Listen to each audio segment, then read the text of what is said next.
This time on Psychic Investigators. A young woman vanishes without a word. In the back of my mind, she was hitchhiking and somebody had gotten a hold of her. The police think she's run away, but a psychic sees murder. I feel it was a crime of passion. The case goes cold for almost 30 years. We thought that, something more could be done on the case. Let's take another look at it and see where it goes. But can a psychic's visions crack a cold case from so long ago?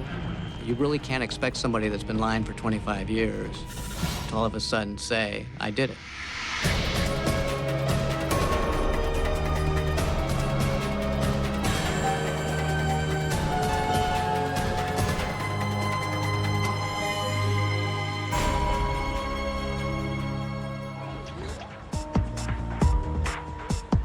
Los Altos, California, in the foothills of the Santa Cruz Mountains.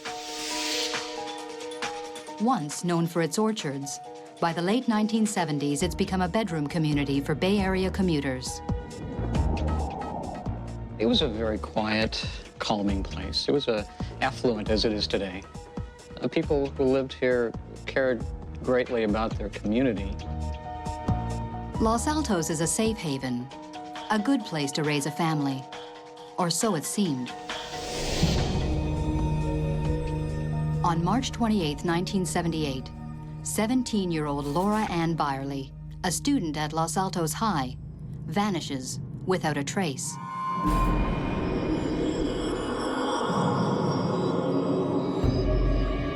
When she doesn't come home that night, her parents file a missing persons report.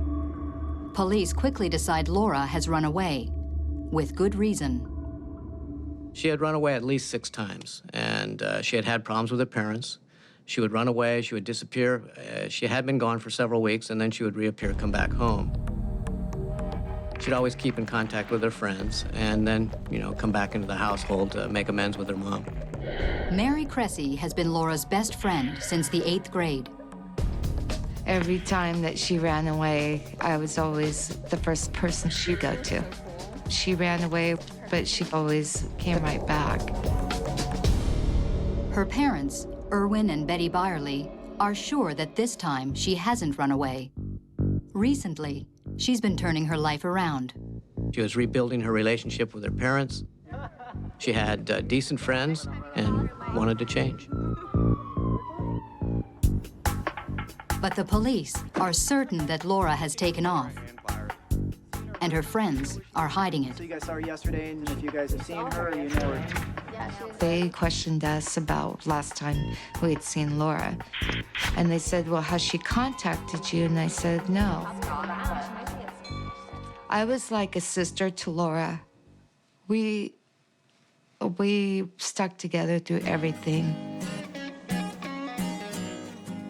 We would take her parents' station wagon out and we'd unhook the speedometer so they wouldn't know we were going somewhere.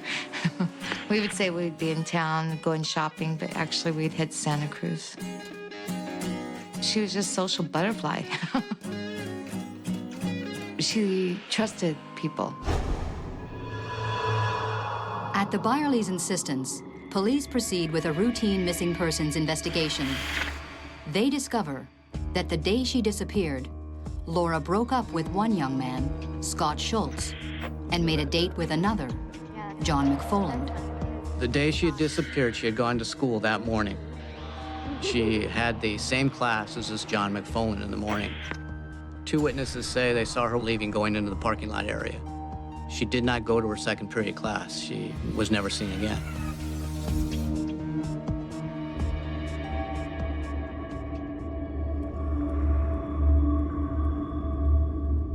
The police question Laura's ex, Scott Schultz.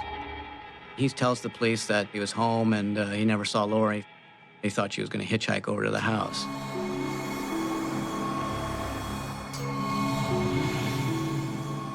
The police have no reason to doubt Scott Schultz.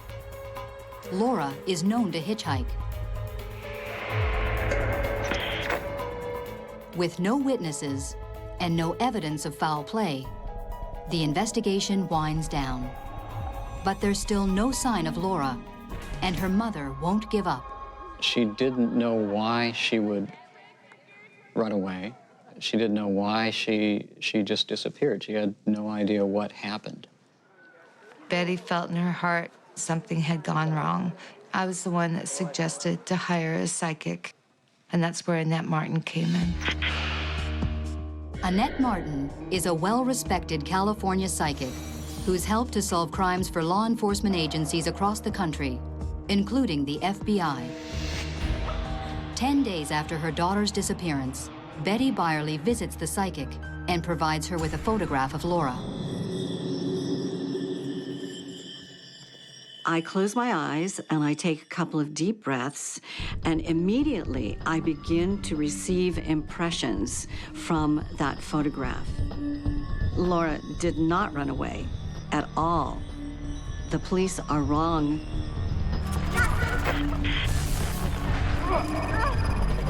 Then, the psychic says something no mother wants to hear. The most difficult thing in the world is to tell a mother that her child is dead.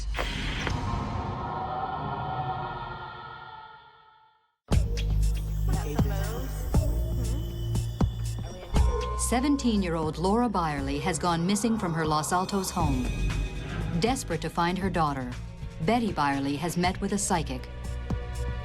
What she tells her is devastating. My daughter's dead? It feels that way. Oh my God. It feels that way. Oh my God. I'm not getting any impulses of life here. She's very cold. She's very cold to me. Then the psychic offers another striking revelation. She names the killer. I saw a name, and the name was Scott. She goes, "That's her boyfriend." Then I saw that he had taken her to this place that was in the woods, and saw him driving down towards Santa Cruz. They were arguing and fighting. I saw him shaking her. I feel it was a crime of passion.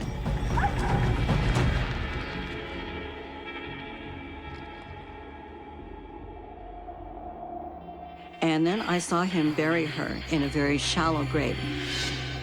Betty was in a state of shock. I had said that the police would not find her body, but I saw a hiker finding her body. And I said to Betty, have they spoken to this Scott? And she said, yes, they have. Betty clings to the hope the psychic is wrong. But in her heart, she believes Laura is dead, murdered by her boyfriend, and buried in the Santa Cruz Mountains. I remember sitting in her mom's living room and crying our eyes out together, going, no, it can't happen. It can't happen to her only daughter. Laura's mother turns the tape over to the police and begs them to look more closely at Scott Schultz.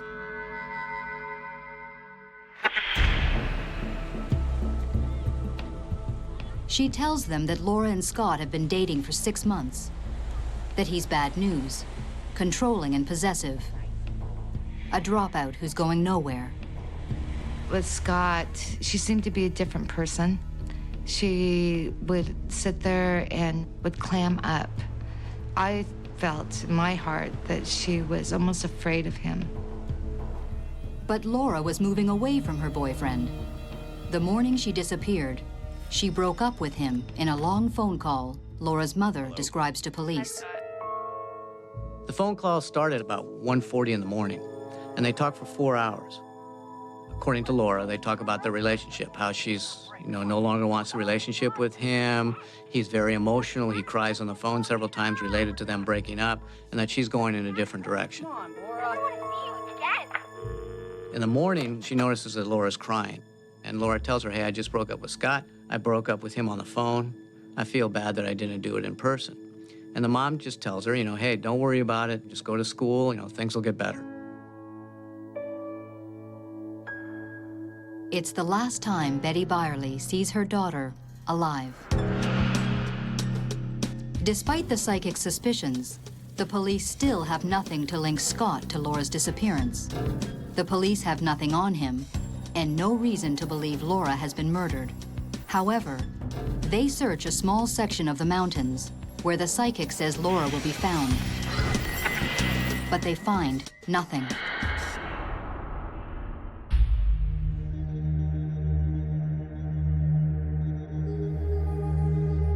Police set the case aside. Weeks and months go by with no news. Then, more than a year after Laura vanished, hikers in the Big Basin State Park make a grisly find.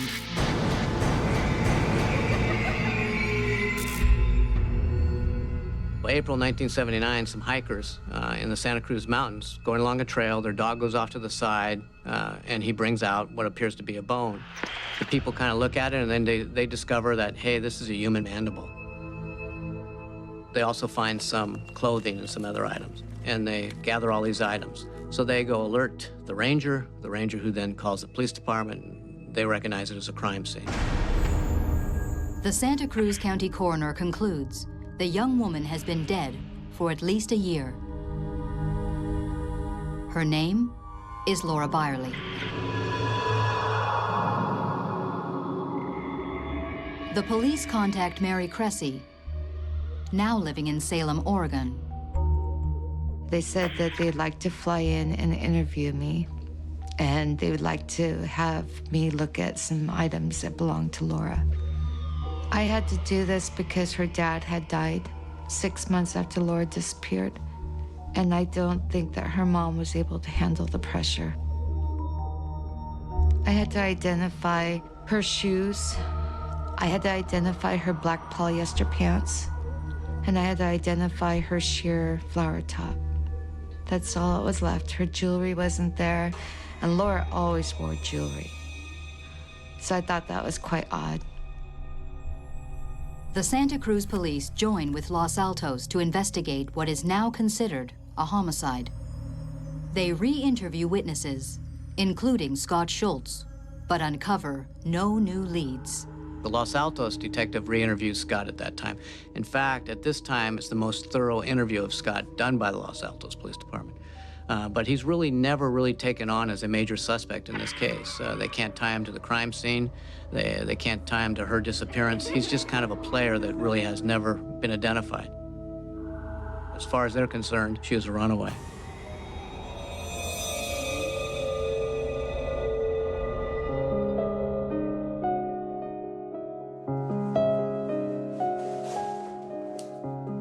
Again, the case goes cold.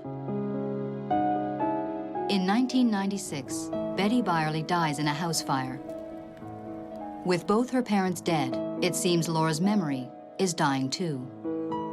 But in 2005, nearly 30 years after she vanished, cold case investigator Detective Michael Shembri gets a call from Laura's old friend, Mary Cressy.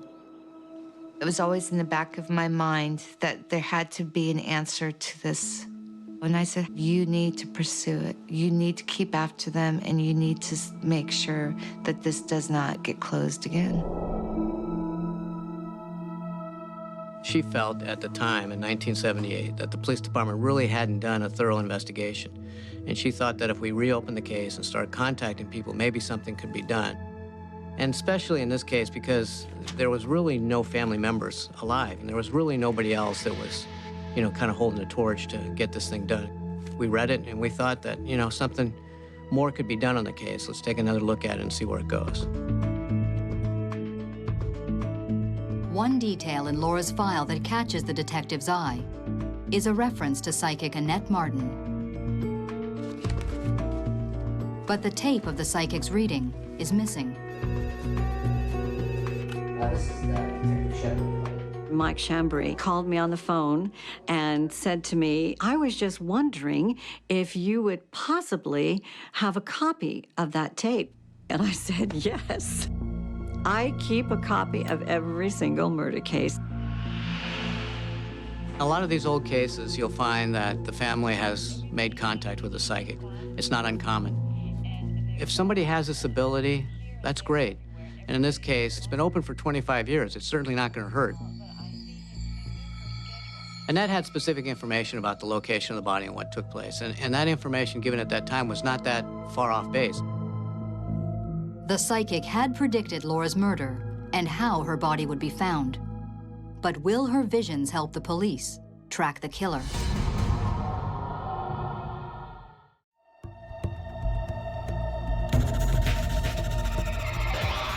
It's been nearly 30 years since the remains of 17-year-old Laura Byerly were found in the Santa Cruz Mountains.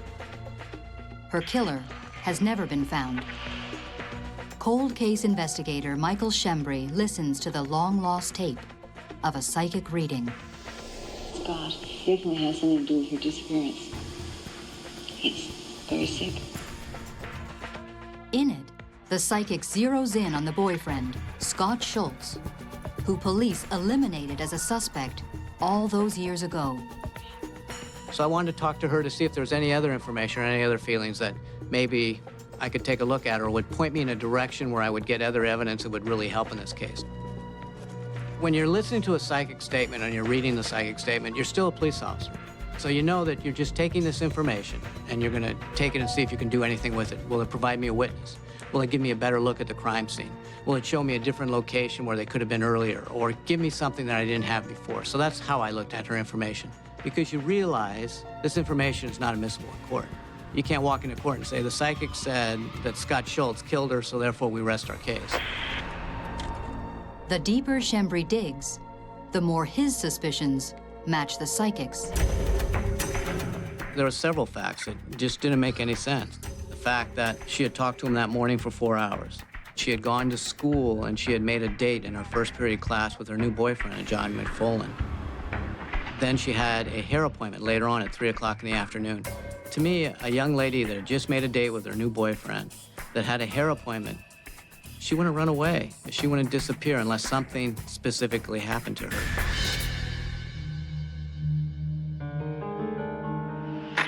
Shembri tracks down Scott Schultz, now 46, and a mechanic in Loveland, Colorado. Before interviewing Scott, the detective talks to Cheryl Schultz, his ex-wife. The story she tells him only serves to heighten his suspicions. She talks about an incident in 1990 where she is going through his items. She finds this box in the back of one of his dressers. And inside the box, she finds this article about this girl that has disappeared and the bones being found in the Santa Cruz Mountains. She also finds a ring and she finds a couple other items. And she kind of wonders, who is this? He's never talked to me about this, but obviously it's pretty important because he's kept the article. Eventually she asks him about this and he just kind of blows it off, just saying it was an ex-girlfriend. So you have that information, it's like, why would he keep these items? Re-interviewing everyone who gave statements originally finally pays off. A woman who was a friend of Scott's reveals to Shembri that 30 years ago, Scott's uncle owned a weekend home 8 miles from where Laura's body was found. Scott knew the area well. When I saw that he had an uncle that lived on China Grade, then I knew I could tie him to the crime scene. And once I knew I could tie him to the crime scene, then I knew this case was over with. All I had to do was build it up. All I had to do was get the circumstantial evidence that would put it all together, and that would give you enough probable cause to arrest this guy. The 4-hour phone call, the box of mementos, now the connection to the crime scene. The detective has enough for a warrant. August 23, 2006. Shembri searches Scott's Colorado home. He discovers Laura's rings, her photograph, and a news clipping. Crucial evidence. Shembri gives psychic Annette Martin a call. Michael Shembri told me that he was going the next day to Colorado to arrest Scott. And I said, oh, wonderful. Finally, we're going to have closure on this case. Scott Schultz is arrested for the first-degree murder of his high school girlfriend, almost 3 decades earlier. They called me up and said that they had just arrested Scott Schultz for the murder of Laura Byerly. I'll never forget it. And I just burst out in tears and said, finally.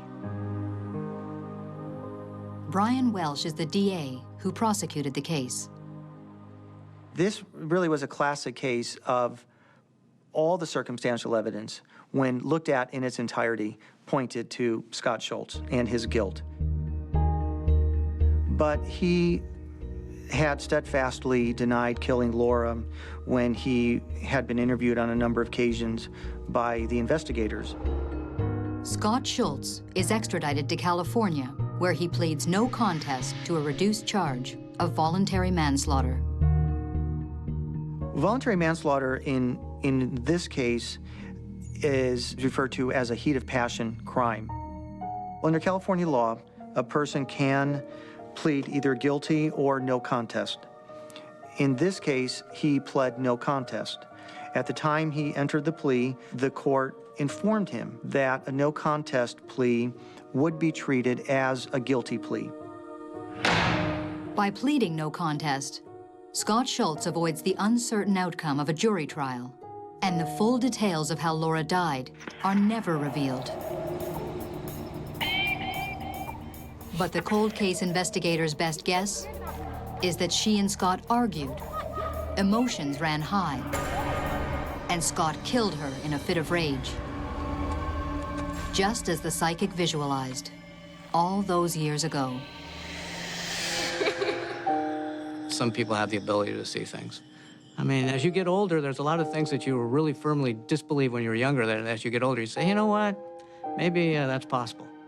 Because he was a minor at the time, Scott Schultz is sentenced to just 2 years in prison. I was saddened. Here, my best friend's gone, and all he got was 2 years. Where's justice? I feel in my heart that justice will be done, and he will eventually have to pay the price fully. One thing is certain. Without the psychic insights of Annette Martin and the dogged determination of a cold case detective, the murder of Laura Ann Byerly may have remained unsolved forever.